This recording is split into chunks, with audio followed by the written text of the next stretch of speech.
तेरी जुल्फों के पेचो खम तेरी जिंदगी से कम नहीं, जितनी सवारी है उतनी उलझती चली जाती है। किसकी जिंदगी उलझती जा रही है मामा? तेरी जिंदगी भांजे। अपनी जुल्फों के बारे में नहीं, अपनी जिंदगी के बारे में, अपने कल के बारे में सोच। अरे क्या हुआ है मेरी जिंदगी को?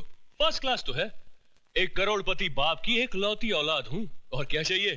करोड़पति के आगे का क हटाने से आदमी रोडपति हो जाता है। वो दिन दूर नहीं जब तेरे हाथ में तेरा बाप इस बंगले की चाबी नहीं, भीख का कटोरा थमा देगा। मामा, don't talk rubbish about my dad. Okay, चिल्ला। मामा पे तो तेरा बाप भी चिल्लाता है, तू भी चिल्ला। बाद में ये मत कहना कि मामा ने खतरे से पहले सायरन नहीं बजाया था। मामा आप, ओह माय गॉड, बहुत लेट हो गया। वाह, इनकी जिंदगी में आग लगी है और ये दूसरों की आग बुझाने चाह रहे हैं।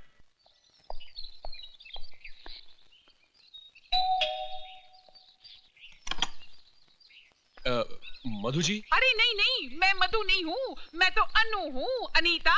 अनीता पोड़ुमल धोड़ुमल झपटमल घिसवानी, मधु की फास्ट फ्रेंड। अरे तुम बाहर क्यों खड़ा है साईं? अंदर आओ ना। अच्छा अच्छा अच्छा अच्छा अच्छा अच्छा। अरे बैठो ना बाबा। क्या लेगा? रगड़ा, पैटीज, पकोड़ा, पापड़? No thanks. अच्छा, ठंडे में क्या लेगा? Orange, Limca, Gold Spot, ice cream, tutti frutti? जी नहीं, कुछ नहीं, शुक्रिया। कुछ नहीं?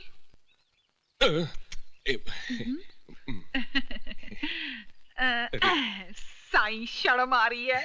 मेरे को तो नहीं आ रही है। जी मधु जी। घर में हम दोनों के सिवा और कोई नहीं है। तो फिर मधु जी क्या कर रही हैं? अभी तक सो रही हैं? अरे ना ना, वो चढ़ी तो सुबह 6 बजे उठ जाती है। Oh very good.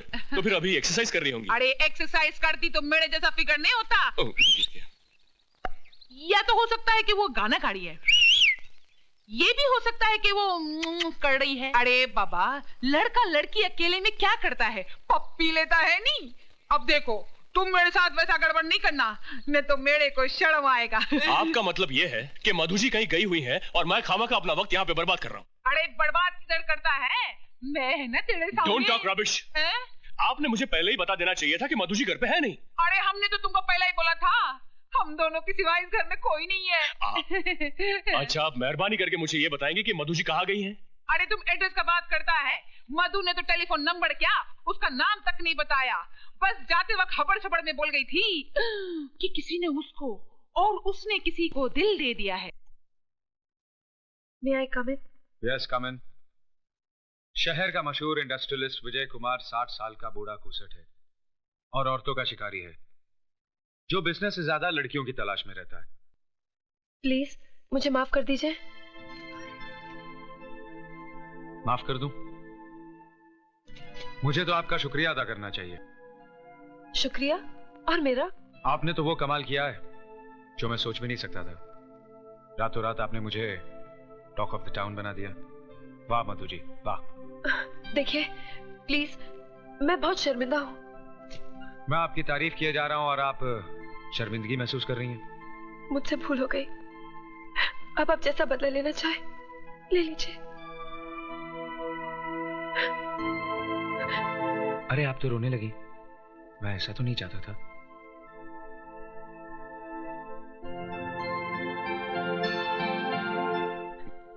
ये मेरे लिए अनमोल मोती है, इन्हें यूज आया ना कीजिए। आप ही ने तो मुझे रुलाया था। तो बताइए, हंसाने के लिए क्या करना होगा? जो कुछ हुआ उसे भूल जाइए। अखबार में छपी हुई बात गलत थी। सभी कुछ तो गलत नहीं था, कुछ बातें सच भी थी। वो क्या? वो ये कि विजय कुमार बिजनेस से ज्यादा लड़कियों की तलाश में रहता है। लड़कियों की तो नहीं, हाँ एक लड़की की तलाश में जरूर है, जो बिल्कुल मेरे ख्वाबों ख्यालों जैसी हो। इस हादसे ने मेरी इस चाहत को मेरे सामने लाकर खड़ा कर दिया है। आपके सामने तो मैं हूं। क्या आप मेरी चाहत नहीं हो सकती? आपका मतलब मैं? यूं समझिए कि तेरे दिल ने चुपके से मेरा दिल चुरा लिया। पांजे, नथु ने फुलाने से कुछ नहीं होगा। ये साला वही है जो तुम्हारी मलाई भरी प्लेट को तुम्हारे सामने से ही लेके जा रहा है। इससे पहले कि ये मलाई खाना शुरू करे, तुम उसकी मलाई में मक्खी डाल दो। मतलब? ओह, अंग्रेजों के मुल्क में रहकर भी ये बात नहीं समझे। Divide and rule.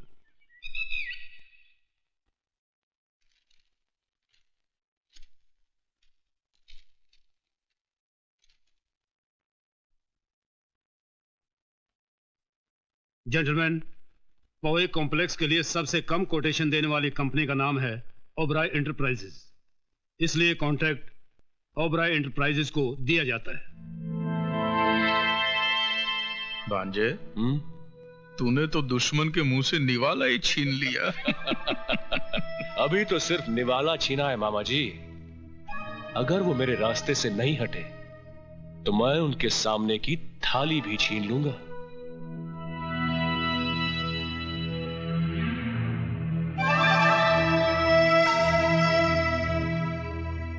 पहली जीत मुबारक हो मिस्टर राजा। साथ ही एक नसीहत भी सुन लीजिए। जीत की खुशी जाहिर करना अच्छी बात है, लेकिन मगरूर होना मुनासिब नहीं।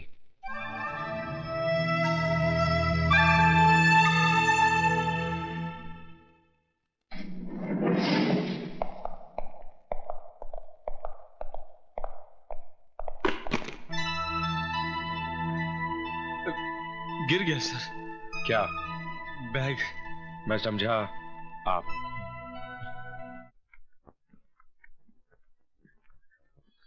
अरे ऐसे क्या देख रही हो? भारत सरकार के असली नोट है। ये रुपए क्या विजय बाबू ने दिए हैं? अरे छोड़ो विजय बाबू को, वो क्या इतने रुपए देंगे? ये तो राजा बाबू हैं, जिन्होंने कांच के ढेर में से मुझ जैसे हीरे को पहचान लिया और मेरी कीमत लगा दी। कीमत नहीं लगाई, उन्होंने बल्कि कुत्ते के सामने रोटी फेंकी है। लक्ष्मी, चीखो मत। ये पकड़ो, इधर आओ। ये देखो। ये सब किसने दिया? विजय बाबू ने। विजय बाबू ने? हाँ, और कहा है कि सीमा की शादी में किसी तरह की कोई कमी नहीं होनी चाहिए। हे भगवान, ये मैंने क्या कर डाला?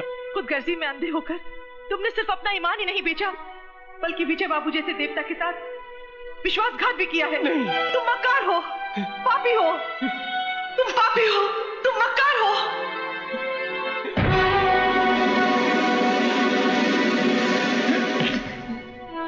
ये क्या कर रहे हैं आप? मुझे छोड़ दीजिए विजय बाबू, मुझे मर जाने दीजिए। नहीं मैनेजर साहब, नहीं। मैं मैनेजर नहीं मालिक, मैं आपका गुनहगार हूं। मैंने आपको बहुत धोखा दिया है, मुझे मर जाने दीजिए मालिक, मुझे मर जाने दीजिए। प्रायश्चित इंसान के पापों को मिटा देता है।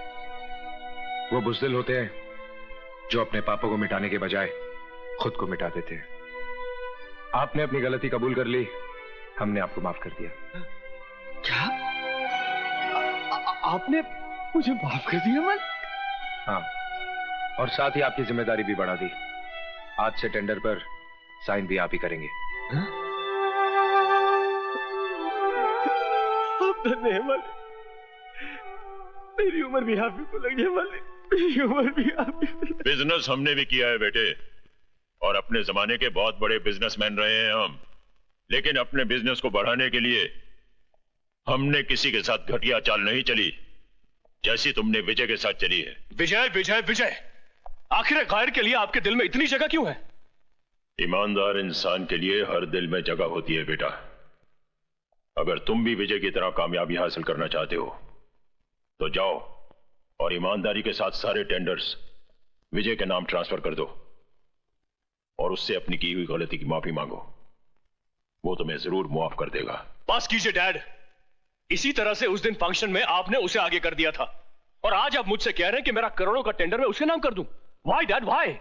आखिर क्या लगता है वो आपका? आप चुप क्यों हैं? बताइए ना डैड, क्या लगता है वो आपका? राजा, होश में आओ। तुम जानते हो किससे जवाब तलब कर रहे हो? हाँ हाँ, बहुत अच्छी तरह से जानता हूं। मैं मिस्टर सी के ओबेरॉय से जवाब तलब कर रहा हूं, जो है तो मेरे पिता, मगर सुलूक दुश्मनों जैसा करते हैं। इससे पहले कि मेरा हाथ तुम पर उठ जाए, दूर हो जाओ मेरी नजरों से। ओह, तो नौबत अब यहां तक पहुंच गई है। उस विजय के लिए आप मुझ पर हाथ उठाएंगे, मुझ पर, अपने बेटे पर? तो मारिए, मारते क्यों नहीं? मारिए ना। राजा अपने कमरे में चलो। तुम हट जाओ। शारदा, माँ देख क्या रहे हो आप? डॉक्टर को बुलाओ। जी।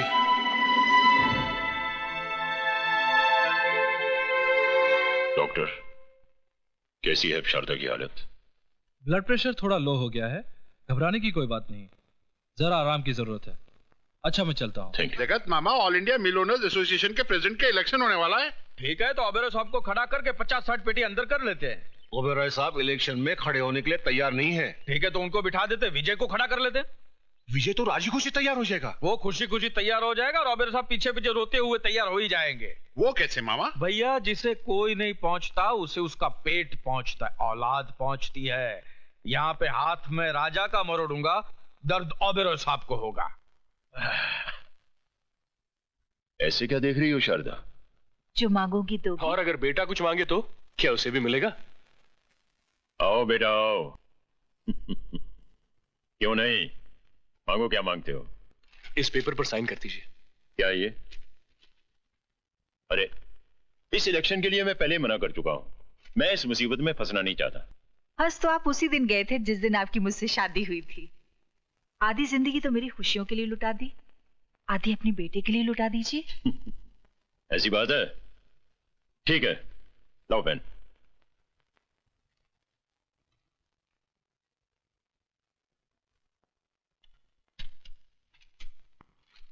ओह dad, you are great. Thank you mom. मामा जी, ये देखिए। सारी खुशियां हमारी झोली में डाल दी, अपने लिए कुछ भी नहीं रखा। है खुशी, वक्त आने पर अपने सीने से निकालकर उसे भी तुम्हारे आंचल में डाल दूं। ओबेरॉय जी इस बार इलेक्शन में नहीं खड़े हो रहे? उनका कोई भरोसा नहीं। बीवी की बीमारी में इतना उलझ गए हैं कि हमारे मसलों को क्या सुलझाएंगे। अब डूबती नैया को बचाना सिर्फ आपके हाथ में है। हमें बचा लीजिए सरकार। ठीक है, बैठिए, लाइए फॉर्म दीजिए। फॉर्म लो।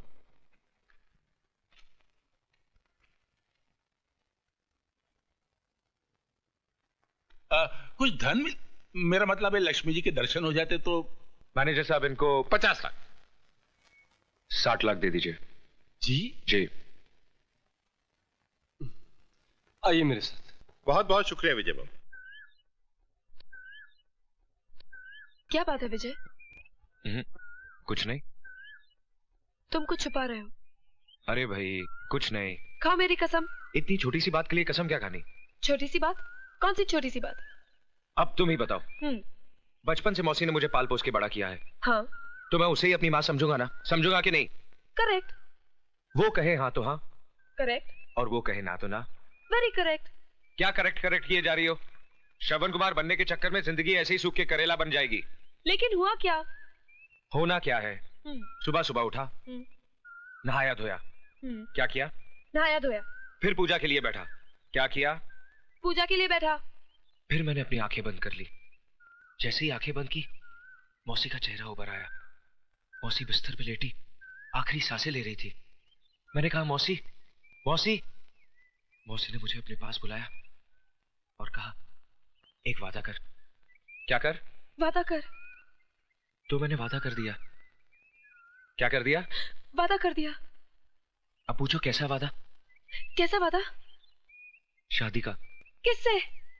न्यायमूर्ति की बेटी से। तो फिर मेरे साथ क्या कर रहे हो? भुट्टा खा रहा हूं। तो जाओ जाकर उसी की भट्टी में भुनकर खाओ। किसकी? वही न्याय अन्याय मूर्ति की बेटी की।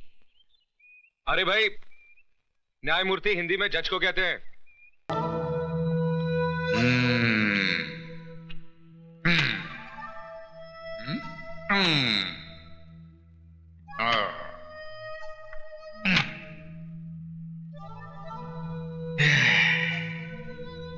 भांजे, तू फिक्र मत कर।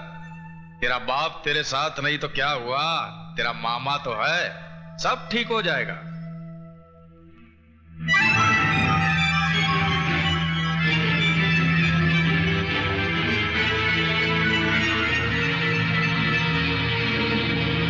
क्या खाक ठीक होगा मामा? ये तस्वीरें नहीं देख रहे हैं आप? देख भी रहा हूं और समझ भी रहा हूं भांजे। भांजे, दुनिया में सिर्फ 3 ही मामा खतरनाक साबित हुए हैं। एक कंस मामा, दूसरा शकुनी मामा और तीसरा ये जगत मामा। अब भांजे तू मामा की चाल देख कि कैसे ये तस्वीर के साथ साथ रिश्ते के भी टुकड़े होते हैं। जज साहब, आज तो आप कमाल पे कमाल किए जा रहे हैं। आज आपका हर स्ट्रोक ऐसा गजब का पड़ रहा है कि सारे बॉलों को उड़ाते फिर भी आपका बॉल सीधा पॉकेट में जा रहा है। अरे सक्सेना साहब, अमरनाथ जी सिर्फ खेल में ही नहीं, सोसाइटी में भी ऐसे ऐसे स्ट्रोक्स लगाते हैं कि बड़ी बड़ी हस्तियां इनके पॉकेट में रहने लगी है। अच्छा, ऐसी कौन सी बड़ी हस्ती है, जरा हमें भी तो पता चले। मामा जी शायद ओबेरॉय साहब और अपने भांजे राजा की ओर इशारा कर रहे हैं, जिनके साथ जज साहब की बेटी का रिश्ता तय हुआ है। ओ कपूर, क्या तुम जज साहब को अपने स्टैंडर्ड का समझते हो? हैं? अरे भाई, इनका दिमाग हमारे दिमाग से 100 साल आगे है। इनकी बेटी की शादी मेरे भांजे राजा के साथ नहीं, विजय कुमार के साथ तय हुई है। विजय कुमार? माना विजय कुमार शहर का बहुत ही बड़ा बिजनेसमैन है, पर कोई इज्जतदार आदमी विजय कुमार को अपना दामाद कैसे कबूल कर सकता है? अरे इबादत मियां, अब काहे छिलके उतारने के फेर में हो? जानते नहीं पैसे में बड़ी ताकत होती है, वो बड़े से बड़ा दाग धो देती है। और फिर जज साहब ने भी तो कुछ सोच समझ कर ही फैसला किया होगा। भाई, मैं तो अपनी बेटी का हाथ किसी कंगाल के भी हाथ में देने को तैयार हो जाऊंगा, मगर किसी ऐसे हरामी के हाथ में नहीं, जिसके नाम माँ बाप का पता हो न जात पात का।